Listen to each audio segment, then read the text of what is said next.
Good News Table Talk on News Radio 1290 WNBF. Well, global scientists and scholars who have for years studied global warmth have concluded there is no significant man-made warming at this time. There has been none in the past, and there is none to fear in the future. Scientists in the USA credit the drop of CO2 in our air to the conversion from coal to natural gas, which burns 42 to 47% cleaner. Tonight, we're going to have Dr. Cathles, who's running a little bit late. Dr. Cathles is a professor in the Earth and Atmospheric Science Department. He holds a BA in Physics and a PhD in Geophysics from Princeton, and has numerous years teaching at Cornell University. To my knowledge, it's 27 years. He's done many peer-reviewed publications that he's written and co-authored, well over 130.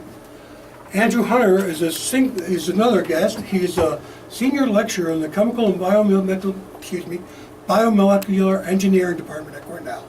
He has a BS in Chemical Engineering and a BS in Applied Mathematics from the University of Edinburgh, Scotland, Masters in Economics from the New School in New York City.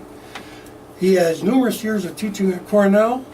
He has numerous publications that he published or co-authored. Larry Brown is from the Sidney Kaufman Professor of Geophysics and the Chair of Earth and Atmospheric Science Department. He has degrees in physics from Georgia, the Institute of Technology, and a PhD in Geological Sciences from Cornell. He has over 38 years of teaching at Cornell, and he has over 200 peer-reviewed publications or co-authored. Now, lately in the news, you have been seeing a lot about this brown water jug being held up in front of our news cameras and our politicians. I want to ask you people tonight, why has that brown jug never been tested? Why has it not been subpoenaed to court? Why have not our politicians asked for a sample from this brown jug? Why are we delaying any kind of testing at all on it, and it's being denied? I just want to tell you that brown jug is a prop. It's not real. I think it might even possibly be iced tea. I can't say that with certainty because they won't let me have it. Although I've asked for it numerous times, they will not hand it to me. Dr. Lawrence Cathles just joined us along with Andrew Hunter, and we're ready to get on with the questions of the show.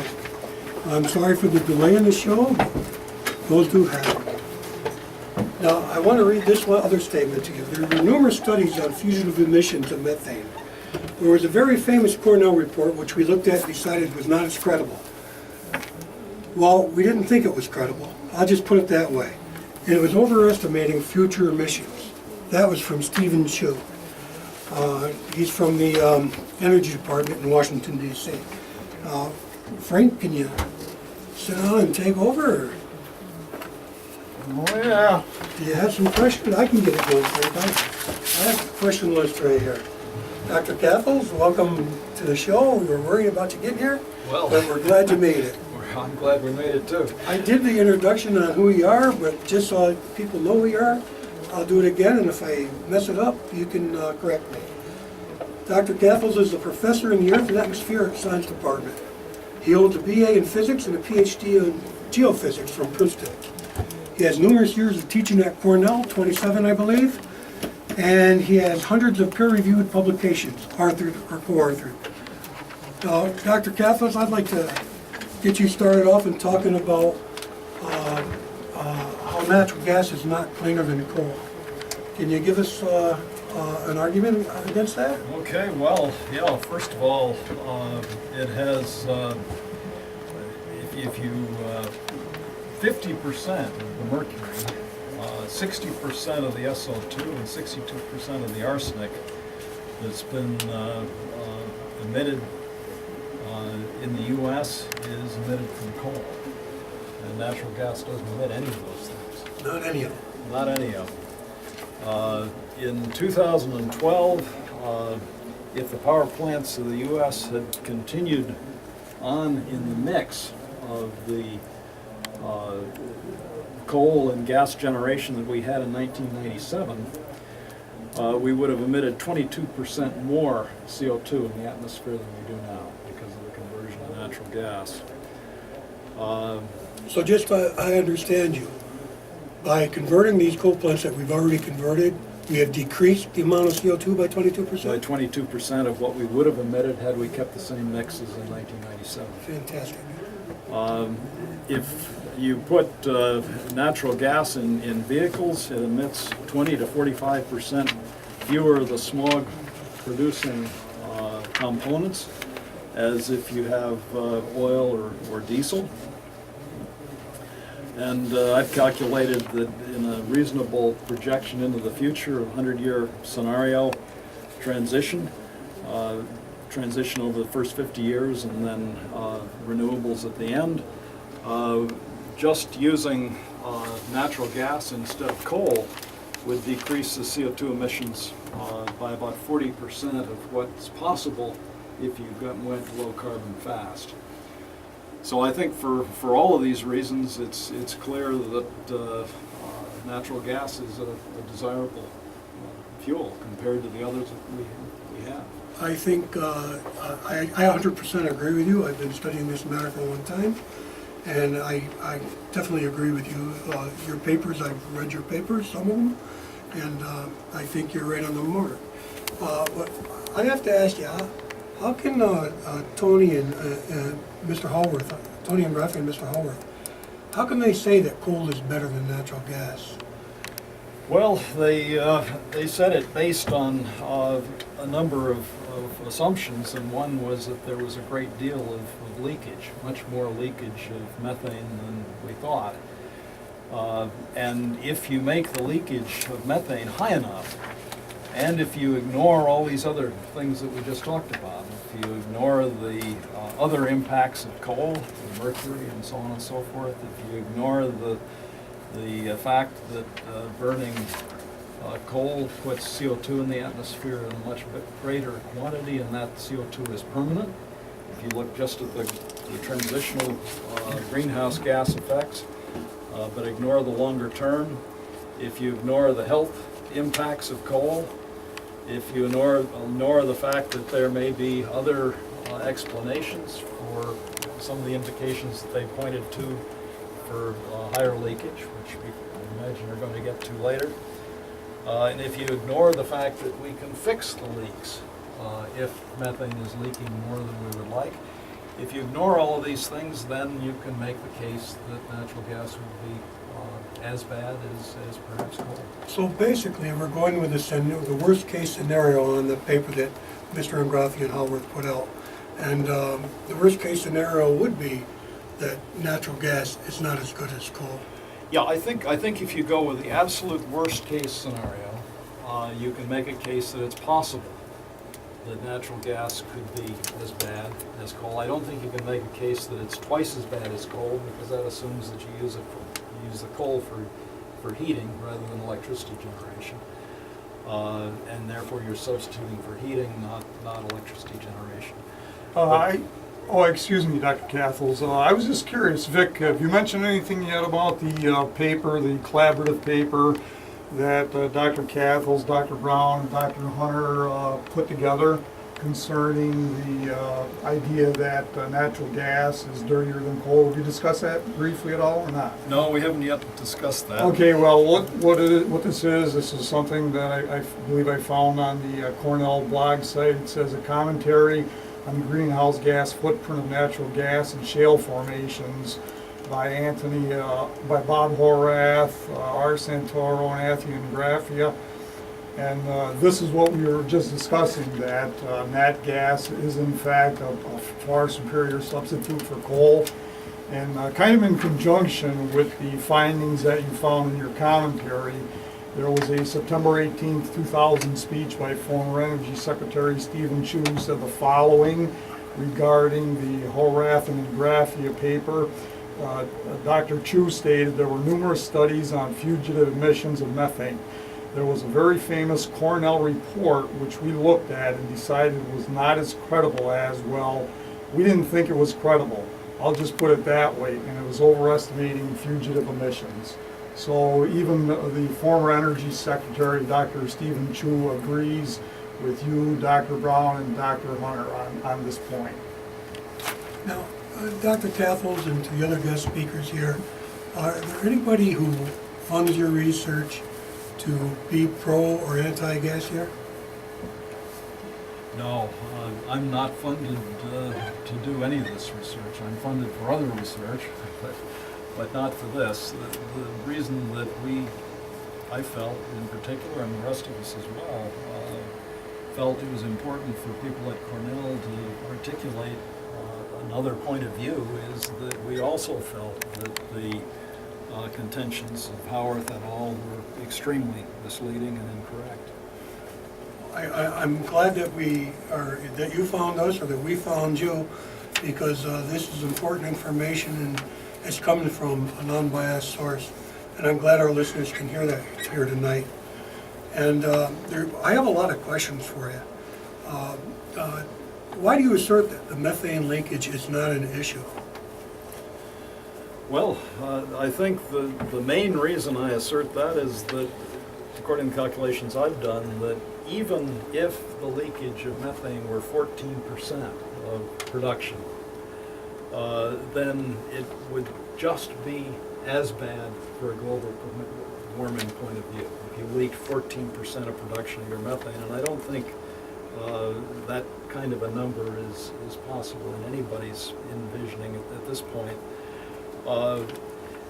Also, I think this whole idea of tipping points is incorrect, because if you think about it, what's happening with the greenhouse gases is we're moving temperatures up above what they would otherwise be, and with methane we're moving them up perhaps a little quicker and perhaps a little earlier with high methane leakage. But what counts is not how quickly you get there, because what we're talking about is just a shifting of a few years towards earlier times. What's important is the peak that you get to.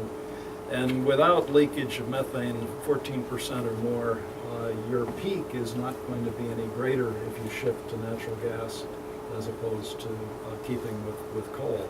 So the tipping point argument doesn't hold, and the methane is long-term putting less CO2 in the atmosphere, so long-term there's much less of a global warming impact.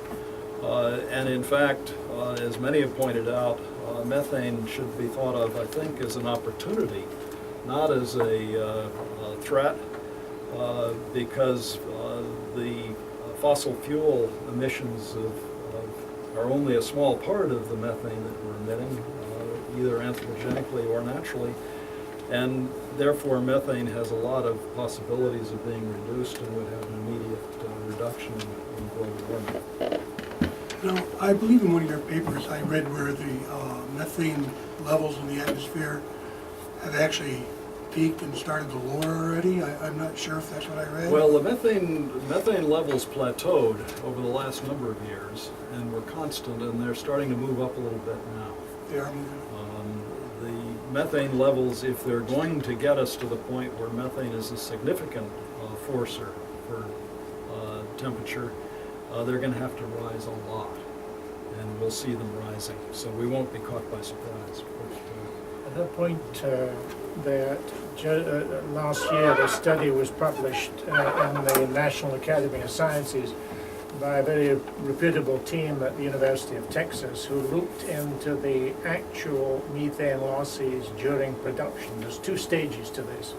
There's the stage of producing the gas by fracturing, and then there's passing the gas through the system, cleaning it up, and getting it to where you boil your coffee, for in the house. And they found that the leaks at the early stage were of the order of 0.5%. About 20 years ago, the government, believe it or not, funded a study of leakage within the whole system, looked at thousands of pieces of equipment, and came up with a figure of 1.5% plus or minus 0.5%. Altogether, it looks as though the leakage is of the order of a few percent, if that. Ladies and gentlemen, that was Andrew Hunter. He's a senior lecturer at Chemical and Biochemical Engineering Department at Cornell.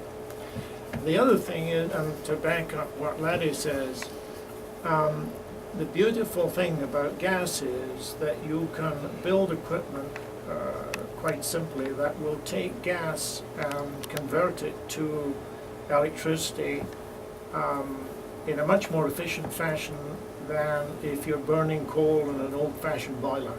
Coal is very, as we all know, coal is very difficult to handle, particularly in volume. Gas is not.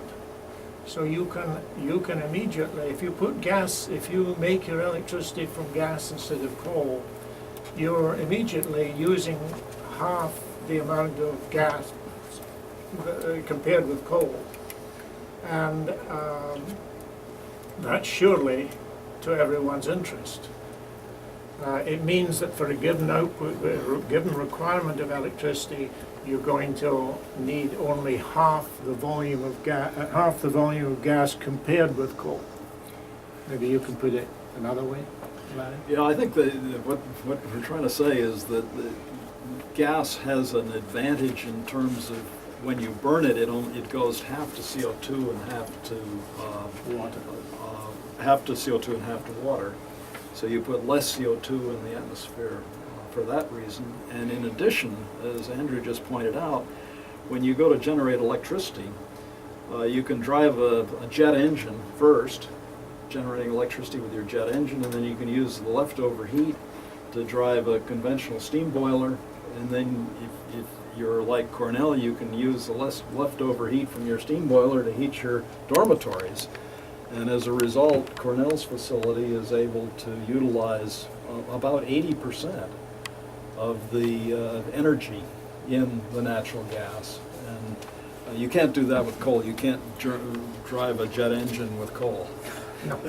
You know, our educational system has become so advanced that I honestly believe that the people who are graduating today are going to be answering the problems that might be coming up tomorrow.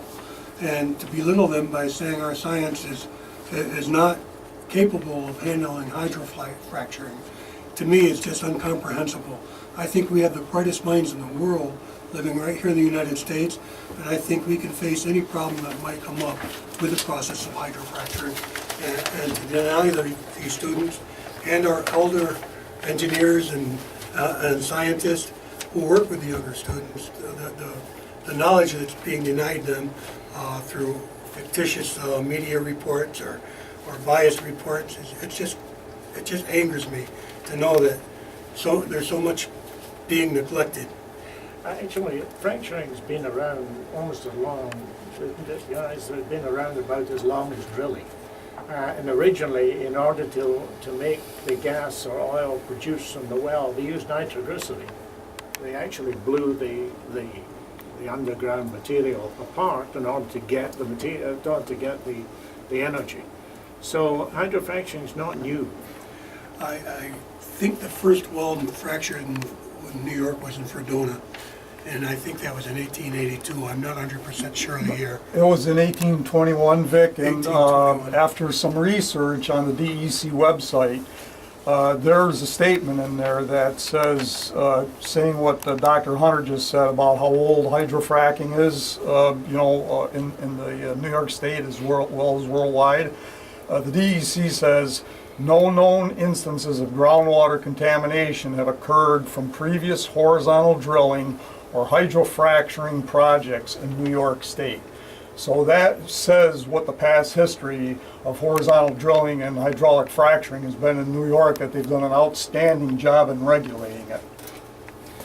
I'd just like to add that we don't have to wait for the future. One of the concerns about the Howarth and Gravier paper was the fact that they dismissed the fact that the technology already existed to clean up those leakages at wells. That is, there's a technology known as a green technology, and most of the data from their paper came from projects that used green technology. So to simply dismiss it and say that we were not going to use it was simply to say that we were not going to do the best effort in the future and ignoring the capabilities we have in hand, much less what we have in the future. Now, is that green technology, are you talking about the gas racket, or are you talking about closed loop drilling? I'm talking about closed loop drilling. Thank you. In New York, closed loop drilling is a requirement. There will not be any open frac flow ponds or anything like that, like you're hearing so much discussion from the other side. Closed loop drilling is the safest green technology that we have right now, and I'm sure in the future it'll get safer as our scientists address the questions and concerns from the public. Now, this question could be answered by anyone. Excuse me, Dr. Cathles, would you like to add to that? Well, I was just going to emphasize what you said, and that is that the closed loop, where you keep the frac fluids under confinement, contained in tanks the whole time, eliminates an awful lot of the possibilities of pollution and would have eliminated and made impossible the kind of health effects that have sometimes been experienced.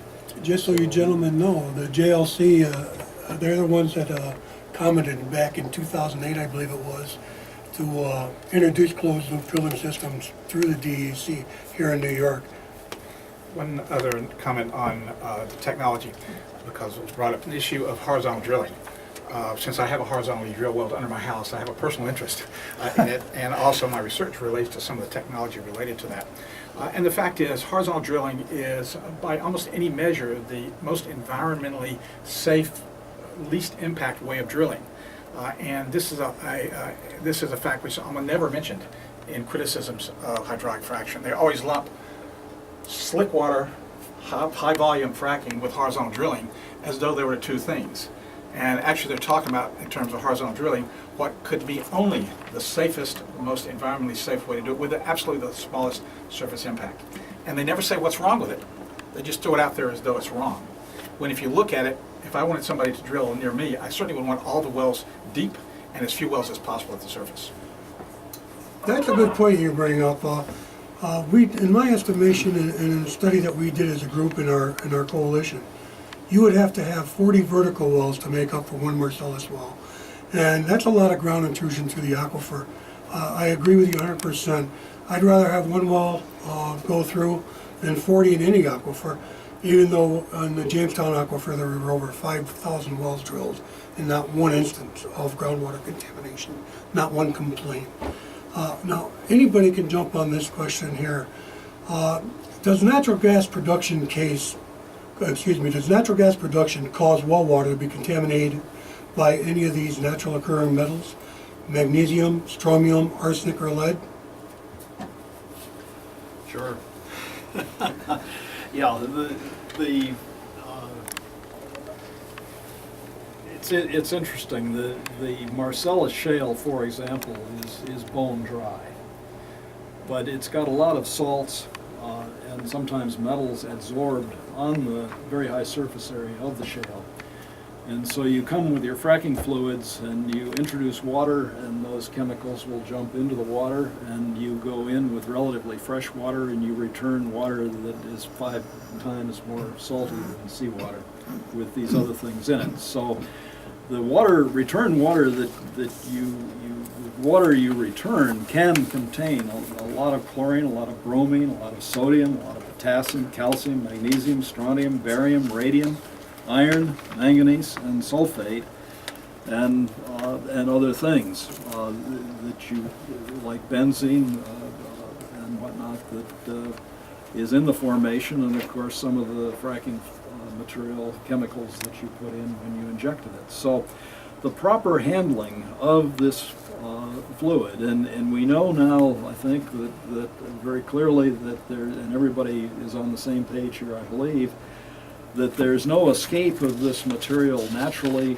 or as a result of our stimulating these formations. The risk is putting them into the well and taking them out of the well. And so the handling of this fluid, which is not that dangerous but is certainly not desirable to have dispersed into the surface or into aquifers, is within engineering control. And part of the amazing thing to me is the rate at which the companies have proceeded to make this whole process just a lot safer than it was initially. So basically, these metals are not going to migrate to water wells of landowners. They're going to go down through the pipe and they're going to come back up through the pipe under control of the drillers themselves. They can get into drilling water, drinking water, if you spill them on the surface and they percolate down, or if there are ruptures in the well, that access those shallow water aquifers. So there are some ways that they could make it into the drinking water, but that's a matter of proper engineering and proper regulation. And we handle all kinds of very dangerous things. I think Andrew can talk about this all the time, like gasoline for our cars, for example, but all the chemicals and whatnot that we use in modern business and whatnot. Those are risks, but they're risks that are very manageable. And as you said, I think if engineers can't handle those risks, you wonder what risks they could handle. Yes, well, the tragedy at Bhopal in India, 30 years ago or 20 years ago, killed hundreds of people. And that chemical was a chemical being made where the people knew how to handle it, but there was a mistake, an error, and people suffered.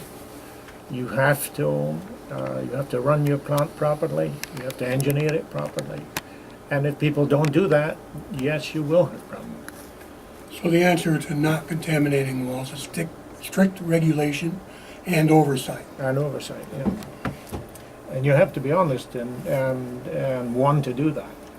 And that's, all these mistakes are usually not the very thing that causes them. They're usually a train of errors or lax oversight that happen, that something finally triggers So catastrophe. I believe all three of you are in the opinion that safe natural gas drilling can be done. Yeah, will there be errors and will there be problems? Yes, but can you regulate it and operate it? And That's also yes, and it'll get much safer with time. That's the history. You start with planes and you have a lot of crashes. And then as time goes on, you improve the safety of the planes and you improve regulation and inspection and so on and so forth, and then you have practically none. I would just like to point out that with all the tens, if not hundreds of thousands of frac wells, we have yet to have a single plane crash. That is, no study that's been looking for frac fluids injected in the formation or formation fluids have found any evidence that any of that material that was in the fracking itself has ever gotten into the aquifer. Thank you, that's good to know. Frank, would you? One possible exception out of those several hundred thousand. Yes, there's been lately in the media, both print and broadcast, there's been a lot of almost to the point of hysteria where people are talking about radioactive material in the cuttings, the drill cuttings. What are some of your any of your thoughts on the radium that's in the Marcellus Shale, and can it be safely handled and its effects mitigated when it comes up from the drill cuttings? Yeah, the organic material in the subsurface, when you reduce groundwater, oxidized groundwater contains uranium, small quantities, and when you reduce it, the uranium comes out. So shales everywhere tend to be uranium rich, comparatively speaking, and the more organic rich the shale is, the more uranium rich it tends to be on average. Now the uranium decays. The uranium decay time, I think, is something like 4.4 billion years, if I remember correctly, and the first soluble material that is produced as a result of the decay of the uranium is radium, and it has a half-life of 1,600 years. So radium is much less abundant than the uranium because it decays much faster, it needs a much smaller standing population. But when you go into the formation and you leach out these metals that are there and the radium that has been produced that's standing there in the standing state, you can have some radium in your fluid. Now the good thing about radium is that it's very easy to remove. You simply need to know that it's there and then take the right processes to remove it in the treatment. So when you treat these brines, you can handle the radium. Again, this show is being brought to you by JLC United. We're here with Dr. Lawrence Cathles, Andrew Hunter, who is a senior electrical and chemical and molecular engineering department at Cornell, and Larry Brown, He's a Sidney Kaufman Professor in Geophysics and Chair of Earth and Atmospheric Science Department. I should say former chair, I just got on that job. Oh, sorry about that. Congratulations. Thank you, congratulations, I definitely am. Okay, we realize there's a benefit from converting autos to natural gas in place of gasoline. Would you realize that same? Sure, if you burned your natural gas in your vehicles rather than oil or gas, you'd have 5 to 9% lower greenhouse gas emissions, and you'd have 20 to 45% fewer of the smog-producing pollutants that come along with burning gasoline and diesel. I don't know that it, would be feasible to convert all of the cars to natural gas for various reasons, but in cities you could certainly convert the taxis, and you could certainly convert the buses, and you could certainly convert the trucks for a lot of our trucking that goes in and out of cities. And that would make a huge impact to the environment, the air environment of our cities. We had a couple large trucking companies here locally that just converted, I think, Maine's and the other food distribution company, I don't remember their name. I believe it may have been Willow Run. I Willow think Run, it was may Willow have Run. switched over. I believe they got 15 LNG trucks. Right. Now, this question, this comes, I went to your lecture up to Cornell University last week. It was actually Doug Lee's lecture. And he talked about what a lot of people don't want to admit to, and that was solar panel manufacturing and the life of the solar panel compared to the energy it produced and things like that. And I guess the question I have is, with so much attention focused on renewable energy sources, what other alternatives exist to natural gas and coal, and how formable are they?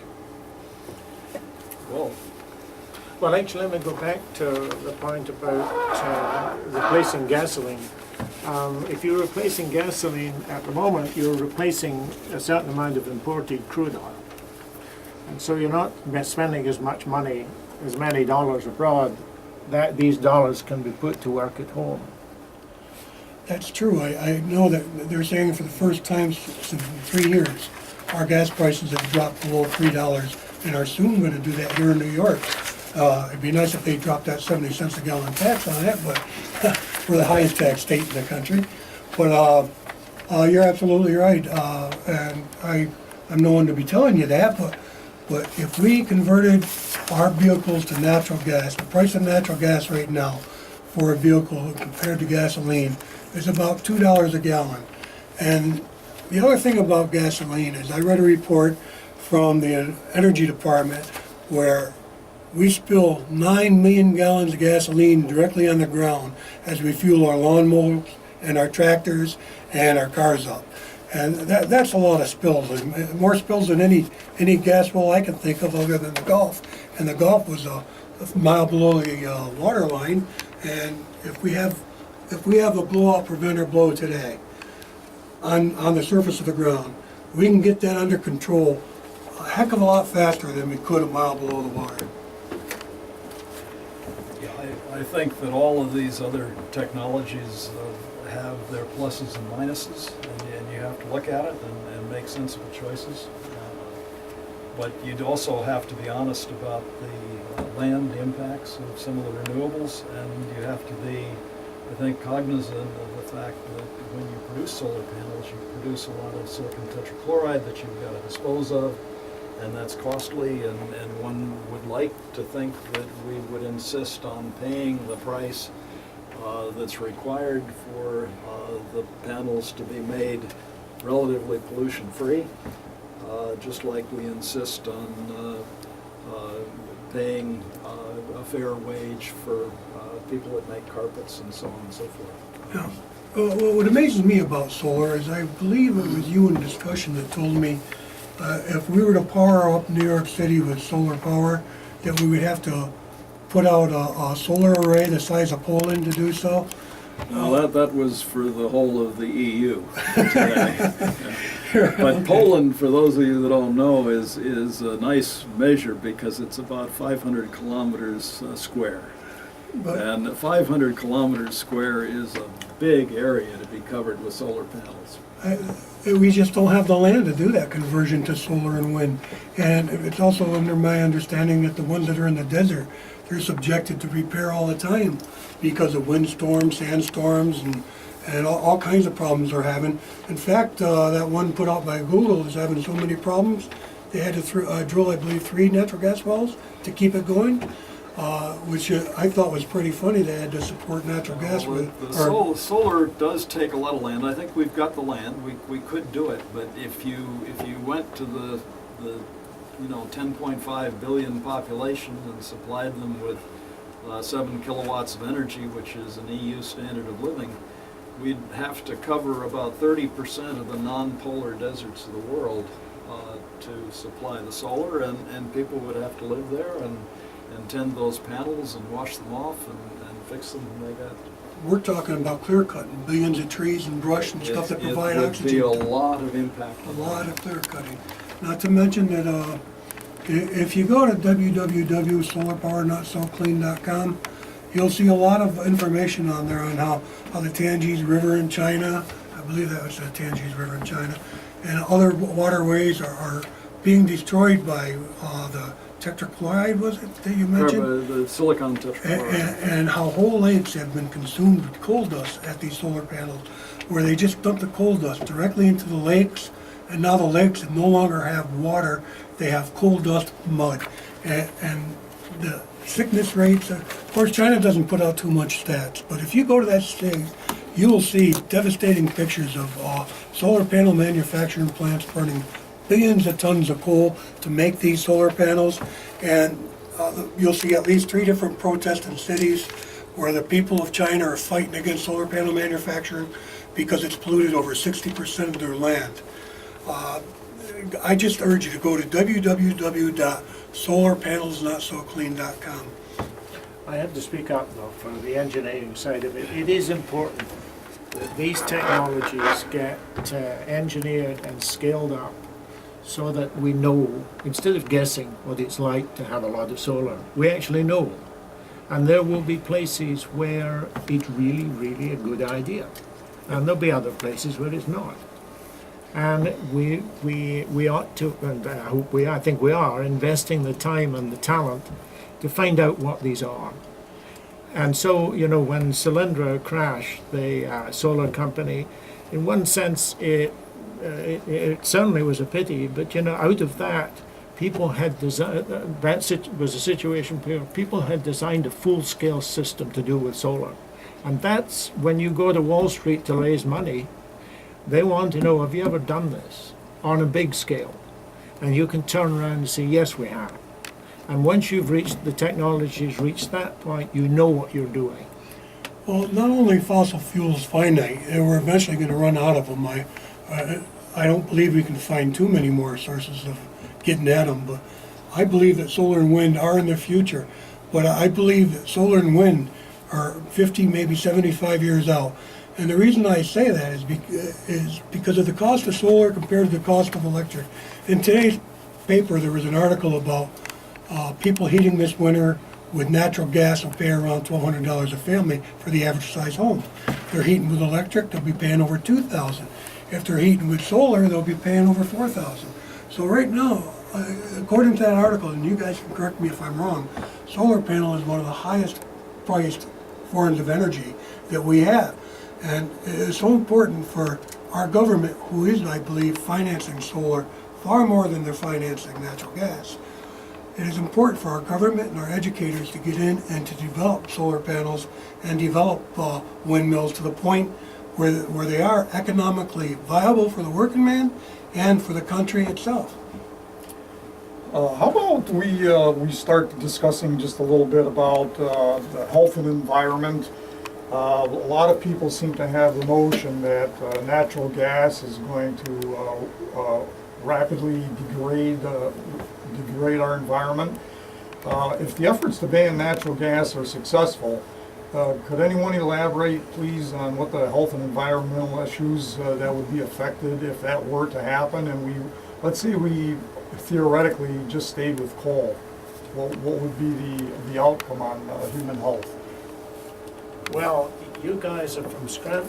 I would have thought you would know what the effect of coal was. Well, we've mentioned, I'm looking for the card that I have this on here, somewhere or other here. I got some notes on that. I grew up in a city that was flanked by the slag heaps of coal mines. When I was 5 or 10 years old or so, I was taken down a pit, several hundred feet down.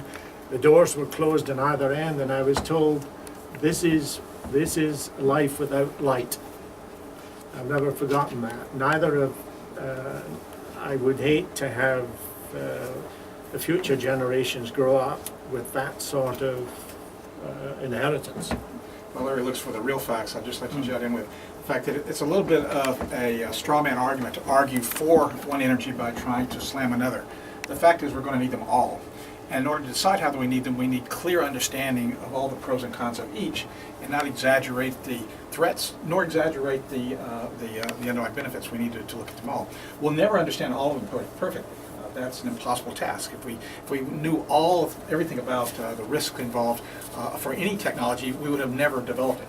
But we do need to have as a responsible approach to look at each one independently as we develop these technologies. And most of the development occurs as these technologies are growing. If we wait to answer all the questions before we begin, we'll never even know what the problems are. In terms of health, certainly your answer to your question is nobody would disagree that replacing coal by natural gas at the plant site would be an enormous increase in the health of the population. Coal has a known source of many bad things in the atmosphere here. There is an ongoing concern about the health effects at the production sites related to natural gas, et cetera, and there's some preliminary studies out there that raise some question marks, and I think they should be addressed. But when this first happened, being at Cornell, there were lots of students talk about the fact that in a few years, Pennsylvania will be covered by zombies due to all the natural gas. Well, clearly, unless that's something about some of you people I don't know about, this has not happened. So with all the activities happening, it has not been the total environmental disaster as predicted, but I would be surprised if there weren't some health effects that need to be addressed. Yeah, if you were to ban, one thing that I could add is that about 23% of our fossil fuels are used for food production. And so if you were to ban fossil fuels or phase them out too quickly, you could have a very, very dramatic effect on food, your worldwide hunger and things of that sort. Also,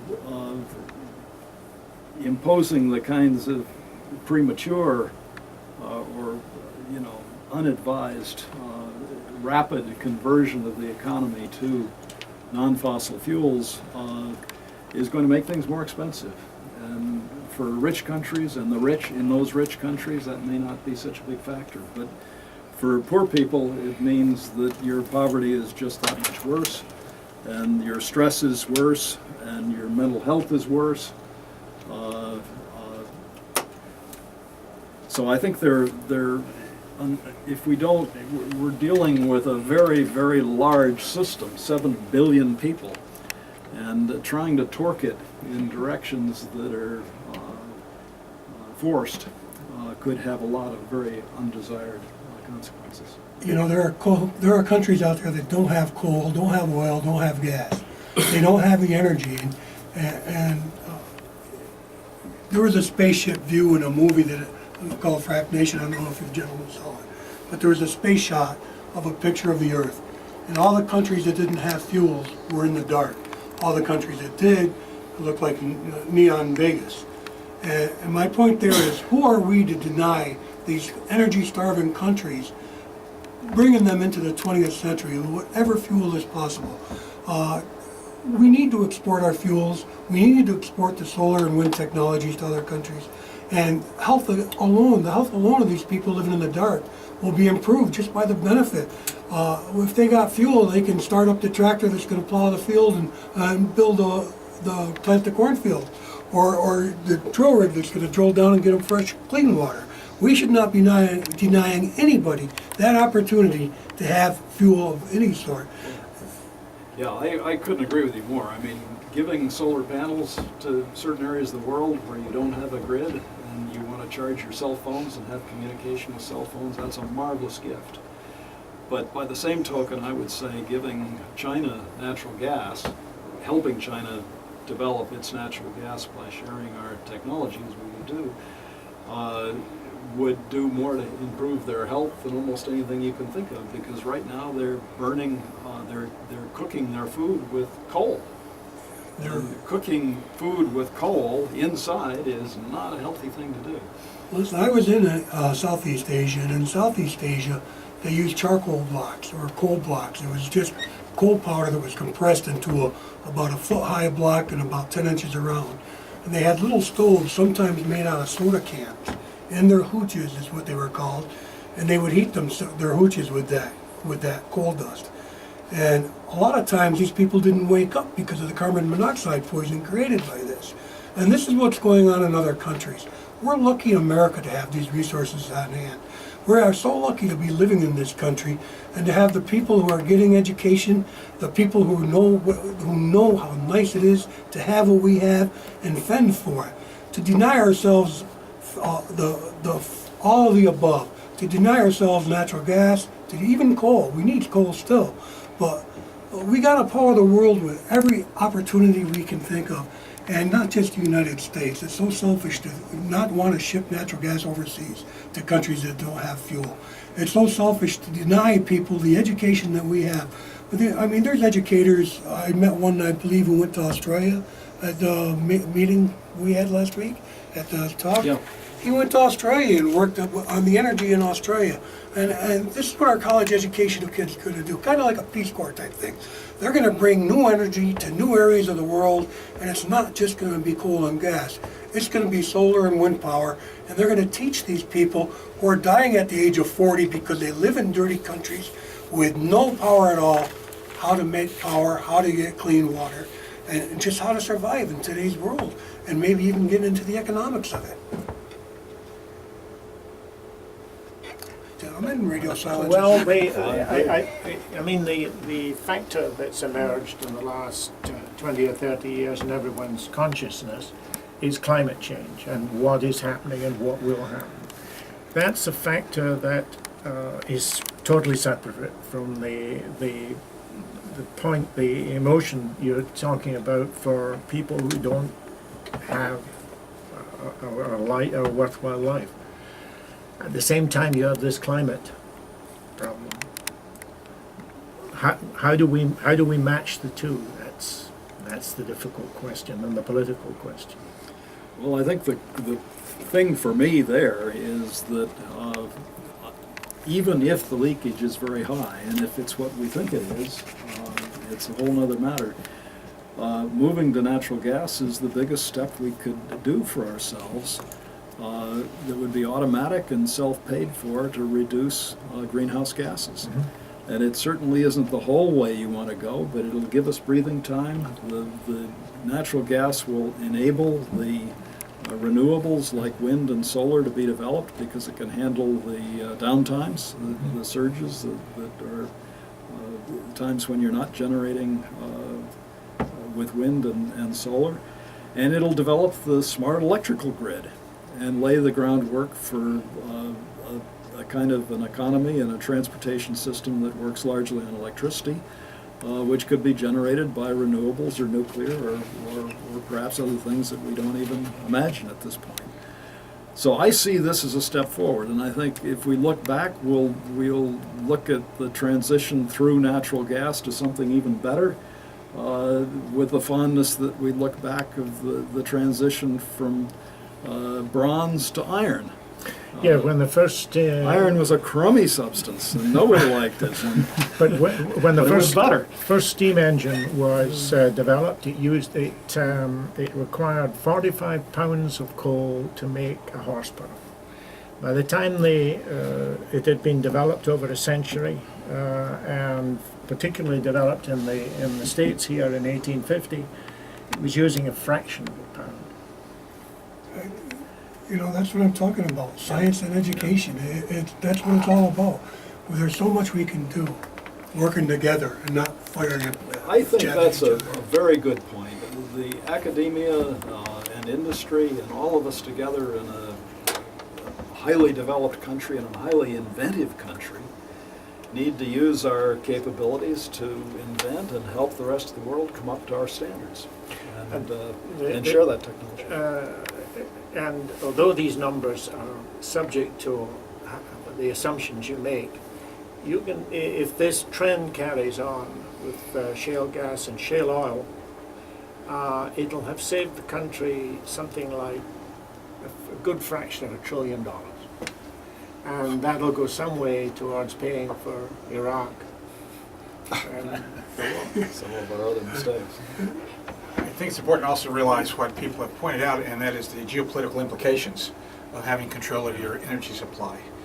If you want to know what it's like to live without natural gas, go to Ukraine and have a Yes. neighbor which has you by the neck, and you're unable to even plan your future without kowtowing to their political forces. Now, this is an exaggeration, obviously, but certainly the rise in fossil fuels produced internally in the U.S. has had a major impact on our ability to project our influence around the world, and I don't think anybody can dispute that. It's also lowered our CO2. The CO2 has dropped in the U.S. CO2 emissions by the U.S. has dropped by about 10%. Europe's has dropped by 9%. Europe has been far more serious about renewables than we have. And our drop is about half due to the fact that our car fleet, our transportation fleet has higher mileage, and about half due to the fact that we've already converted, for economic reasons, about 40 gigawatts of electrical power generation from coal to natural gas. Now, 40 gigawatts is 41 gigawatt nuclear power stations.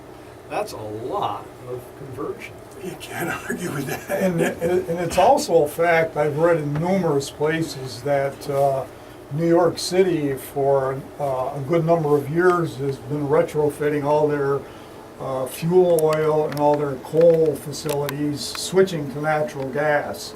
So New York City, which seems to be resisting drilling in New York State, seems to be one of the biggest benefactors from the use of natural gas for cleaning up their environment right in the city. So an excellent long-term strategy, like Dr. Cathles just said then, is to shut down as many coal-fired plants as we can and retrofit them to natural gas.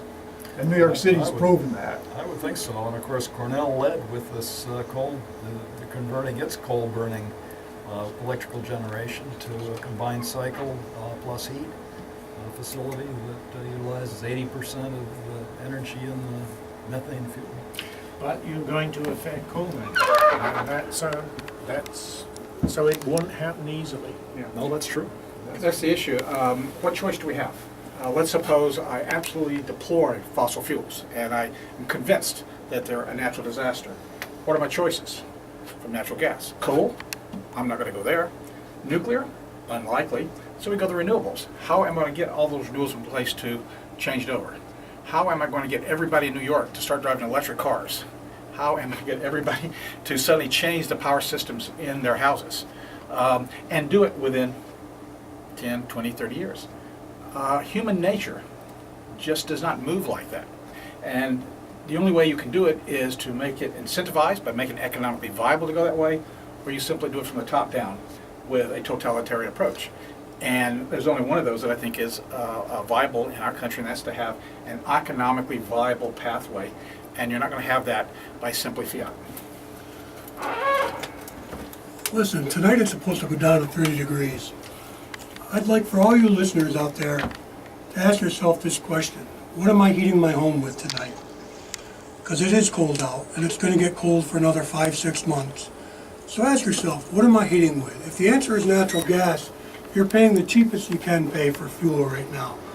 And most likely you live in this city, or on the outskirts of a city where natural gas pipelines bring gas to your home. If you're using natural gas now, and you've been using it for years, don't you want to think that to put them solar panels on your roof, there's the other part of that question. Those of you who have put the solar panels on your roof, what's running your furnace right now tonight? What's running that furnace? Is it natural gas, or is it the solar panels on your roof? My experience living in the city of Binghamton most of my life is everybody I know had natural gas delivered to their house. Is that going to change in the future? I certainly hope so. But is it going to change in the near future? I don't think so. So you have to ask yourself, why are people fighting natural gas so bad? Where is the fight coming from natural gas? And I just want to say that the United States Congress is studying on that itself. They're looking into the many, they call it the Billionaires Club, and the amount of money that's being filtered to these environmentalist groups to fight natural gas. 3 months ago, we saw on the radio and on TV and blogs online where Hollywood activists were offered $9 million under the table, with no money to be traced, to make a movie to fight natural gas. The propaganda is out there. You can either listen to the truth, which you've heard tonight, and I hope you want to believe, or you can listen to the propaganda that you heard and that the devil's coming up out of the wallboard. Back in 1902, when they were building subways, they said that people were fighting subways in New York City because they said digging down that deep will release the devil. That's the same thing they're doing today. Frank, anybody else have some closing words? I would just like, as a New Yorker, to thank the people of Pennsylvania for providing such cheap natural gas. Thank you. And I think with that, Frank? And one last thing too is a lot of people never seem to realize or put much thought into the fact of that renewables. The Achilles heel of both solar and wind is that they're both intermittent power sources. Our present way of life demands we have electricity 24/7, 365 days. At nighttime, or when your solar panels are covered with ice and snow, they put nothing out. Your wind turbines, when the wind stops blowing, you get nothing. We cannot survive in a modern civilization with intermittent power sources. Ladies and gentlemen, this is the JLC United presentation, and in closing, I'd like to say we're going to be doing several more shows. We're going to be interviewing a banker from Montrose, Pennsylvania. We have real estate agents coming on. We have a lot of great shows lined up for you, so stay tuned to the JLC United and watch for the announcements. Thank you very much. Presented by JLC United.